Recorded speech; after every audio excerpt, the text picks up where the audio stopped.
कहते हैं इतिहास कभी शोर मचाकर नहीं आता, वो अचानक दस्तक देता है और सब कुछ बदल देता है। कल इंदौर की धरती पर भी कुछ ऐसा ही हुआ, जब उम्मीदों से लदी एक टीम और सादगी से भरी दूसरी टीम आमने सामने थी। एक तरफ घरेलू मैदान था, भीड़ का जोश था और सितारों की चमक थी, वहीं दूसरी तरफ खामोशी, अनुशासन और ठंडे दिमाग की क्रिकेट।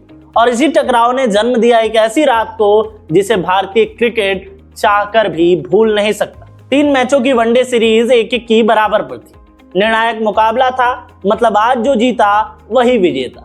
दबाव दोनों पर था, लेकिन नजरें ज्यादा थी भारत पर। वजह साफ थी, घर का मैदान है, फॉर्म में चल रहे बल्लेबाज हैं और वो भरोसे कि बड़े मैच में बड़े नाम काम आएंगे।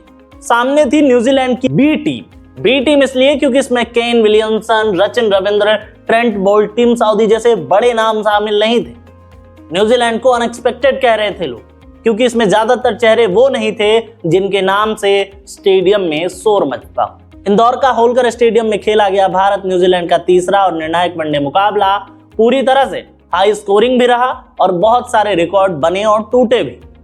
लेकिन भारत के लिए निराशाजनक रहा, क्योंकि भारत ये मैच हार गया और इसके साथ ही न्यूजीलैंड अपना पहला वनडे सीरीज भारत की सरजमी पर जीत गया। चलिए अब आपको पूरे मैच की समरी बताते हैं, क्या क्या मैच में हुआ, कौन से रिकॉर्ड बने और भारत की हार की 5 वजह कौन रही, वो भी इस वीडियो में आपको बताएंगे। तो चलिए शुरू करते हैं। टॉस हुआ, टॉस भारत जीत गया और पहले गेंदबाजी का फैसला किया। न्यूजीलैंड की शुरुआत भले ही लड़खड़ाई, लेकिन उसके बाद उन्होंने जबरदस्त वापसी की। शुरुआती झटके लगे, लेकिन बाद में डेरिल मिचेल और ग्लेन फिलिप्स। अब डेरिल मिचेल वही हैं जो भारत के खिलाफ लगातार रन बना रहे थे। पहले मैच में अर्धशतक, दूसरे मैच में रिकॉर्ड शतक और तीसरे मैच में फिर शतक मारकर उन्होंने बता दिया कि भारत में उनको रोकना इम्पॉसिबल है। डेरिल मिचेल और ग्लेन फिलिप्स पूरी तरह से क्रीज पर जम गए। उन्होंने दोनों ने शानदार शतक बनाया और 200 से ज्यादा रन की पार्टनरशिप कर दी और इसी ने भारतीय गेंदबाजों की कमर तोड़ दी। दोनों के बीच 200 से ज्यादा की साझेदारी हुई और भारतीय गेंदबाज एकदम बेसुध और बेसहारा नजर आए। बाकी बल्लेबाजों ने छोटे छोटे योगदान दिए और न्यूजीलैंड ने 50 ओवर में 8 विकेट पर 337 रन का विशाल स्कोर खड़ा कर दिया।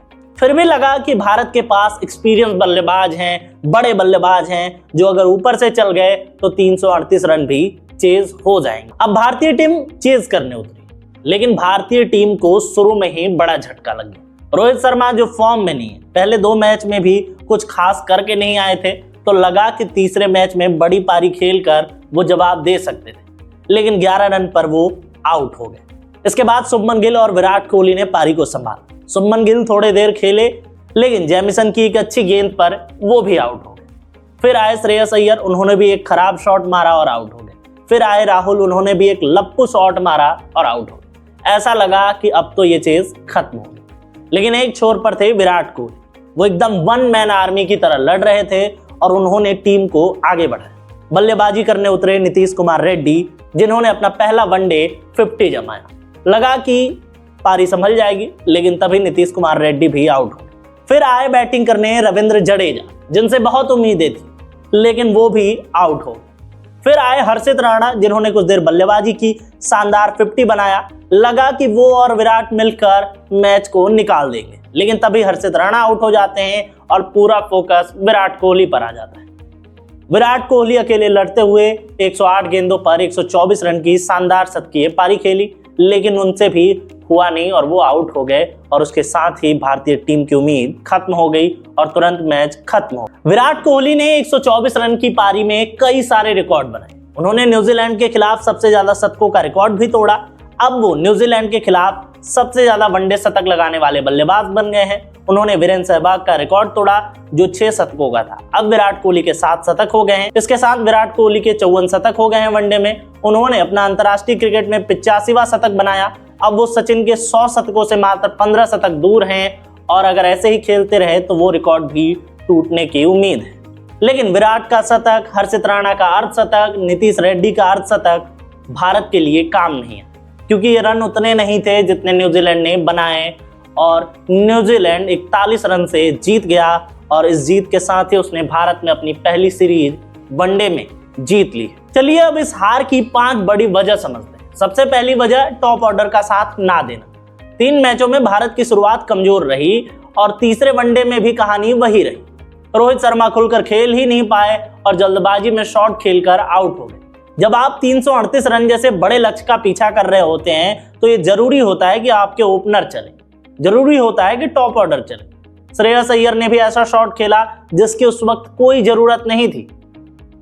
वहीं कप्तान शुभमन गिल को भी काइल जेमिसन की एक अच्छी गेंद जरूर मिली, लेकिन कुल मिलाकर भारत की वो ठोस शुरुआत हुई ही नहीं जो एक बड़े रन चेज में जरूरी होती है।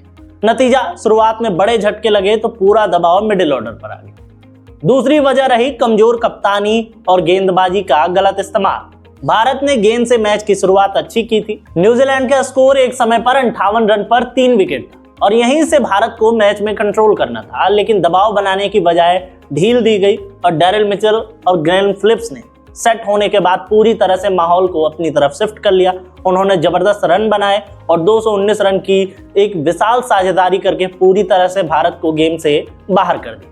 अब गिल नए कप्तान है, उनका पहला सीरीज था वनडे का एज ए कप्तान भारत में, लेकिन परीक्षा होगी क्योंकि जब आप भारत में हारते हैं तो सवाल पूछे जाते हैं। सवाल कोच से भी होंगे क्योंकि भारत में लगातार पहले टेस्ट में न्यूजीलैंड से और साउथ अफ्रीका से सीरीज भारत में हार चुके हैं। उसके बाद अब न्यूजीलैंड से घर पर सीरीज हारना बड़े सवाल खड़े करता है, तब जब लोग लगातार गंभीर इरा की बात कर रहे थे, बड़े जीत के दावे कर रहे थे।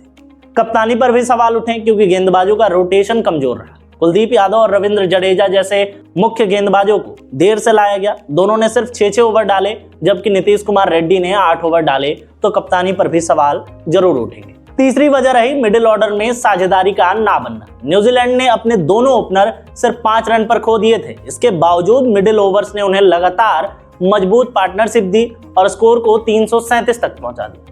वहीं भारत के साथ ऐसा नहीं हुआ। टॉप ऑर्डर के बल्लेबाजों के बीच तालमेल की कमी दिखी, साथ ही विकेट लगातार गिरते रहे।